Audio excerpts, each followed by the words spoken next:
Welcome to another edition of The Amazing Adventure, Discovering the New Me. This is chapter 7, Joseph Bigger Than Our Troubles. It comes from Genesis 37, 39 to 41. It's an amazing story. The story continues. We started with Adam. Of course, we started with the creation of God. Then we go to Adam. We saw how sin came in, deceived him and Eve. They lost life. That sin continued through Noah. Even though God called him blameless and righteous, his identity was perfect, but he still had flesh when he got drunk. And Abraham, same thing. We see the promise to Abraham.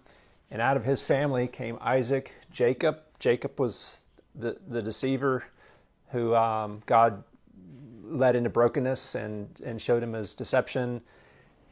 God changed his name to Israel. He became the father of Israel, the 12 tribes of Israel. Joseph was his first son with his wife Rachel, and he was the youngest of 10 other brothers. His brothers got jealous of Joseph because he was the favorite of Jacob, and they wanted to kill him. But Reuben, one of the older brothers, said, hey, let's don't kill him, let's put him in a pit. They ended up selling him to Egypt. He goes to Egypt. He becomes, God is with him, and he makes him leader in the household of Potiphar. Then deception comes in again, and he gets put in prison, even though he was blameless. And in prison, he becomes the leader in prison. He continued the dreams. He told the reason why his brothers were jealous of him is because he said that he had dreams that said they were going to bow down to him one day. And then he had a second dream, said even his parents were going to bow down to him. So his parents stored that up in their hearts. They believed him, they loved him, but the brothers were jealous. He had other opportunities to interpret dreams in Egypt with, in the prison, the baker and the wine cupbearer ended up having dreams, and Joseph interpreted them accurately. 2 years later, Pharaoh had a dream, and the wine cupbearer said, hey, there's a guy in prison that can interpret a dream. He brings him out. He interprets the dream perfectly, and he ends up becoming second in command of all of Egypt. And so he saved his people, saved the Egyptians, but also saved his own people, because they ended up, we'll see in the next story, having to come and buy grain from Joseph in Egypt, and they in fact did bow down to him. So his dreams did come true.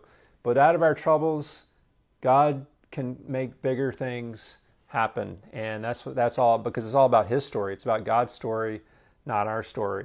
And if we can remember that as we go through life, and get away from believing the deception, the lies that come through sin, that sin's in this world, sin's in us, even as Christians. We have identity, a perfect spirit, but we have sin in us, and that can deceive us. And but know that God is bigger than all that, and it's his story, and he's creating that story for us. You can pass this on through YouTube, watch it there. Thanks for liking this video if you like, and even subscribing to this channel. I'm going to have them every Thursday. Let me read a scripture before we go. In Romans chapter 7, verse 11, for sin, taking opportunity through the commandment, deceived me, and through it killed me. And that's what happened. That's what happened in Adam and Eve. They didn't die immediately physically, but they died in their spirit.